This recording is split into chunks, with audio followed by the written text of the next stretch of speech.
Hi, welcome back. In this lesson we're going to talk about marriage and credit, a happy subject, and divorce and credit, a not so happy subject. As if the credit scoring game isn't hard enough to track with 3 scores per person, remember we talked about that in an earlier lesson. Once you get hitched, you now have 6 scores to worry about. Many people think their scores merge when they marry, and that's simply not true. There's no such thing as a joint credit score. So you've got 6 scores, and if you haven't checked them, do it now. Your scores can become interdependent depending on how you handle credit. And while there are many different situations and we could go through all the different scenarios, we're going to go straight to our recommendation. And that's that each of you should have your own personal cards and also establish some joint cards. These don't have to be new cards, mind you. You can take one of your current cards and make it a joint card. Why do we like this setup? Well, it means that you'll have your own credit but share credit as well.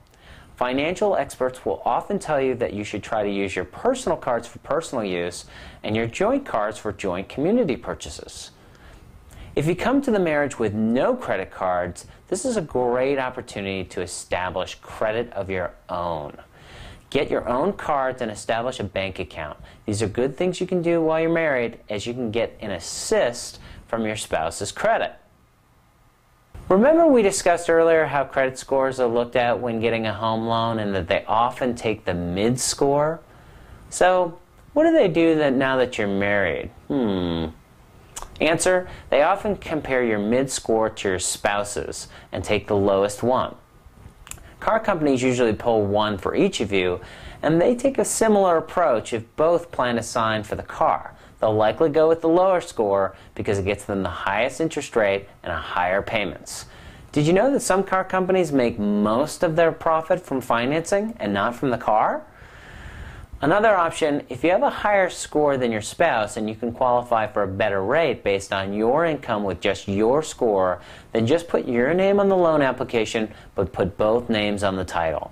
This is a way you can get community property and you can get the best loan rate.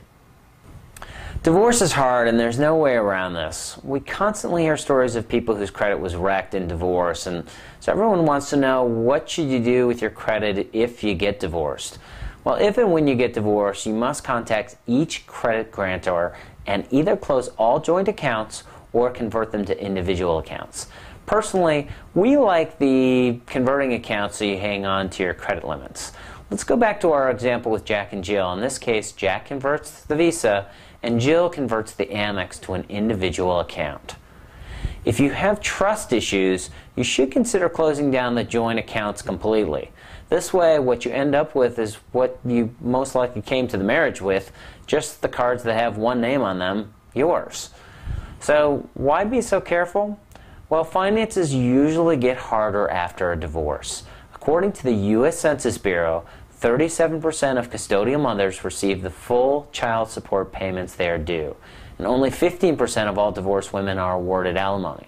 And more than 1 out of 4 never receive any of the awarded alimony payments. Countless studies show that money is the biggest cause of marital stress and divorce, so follow our advice and check all 6 of your scores first and set up your cards to lead to success. If you're going to monitor your score with a product like ScoreWatch, you should monitor it for both spouses. Join us for the next lesson, where we will discuss how to get higher credit scores. Remember, everyone's situation is different. Be sure to contact a financial advisor or a credit counseling professional before making important financial decisions. This VCast is for educational purposes only and is not a substitute for receiving personalized professional advice.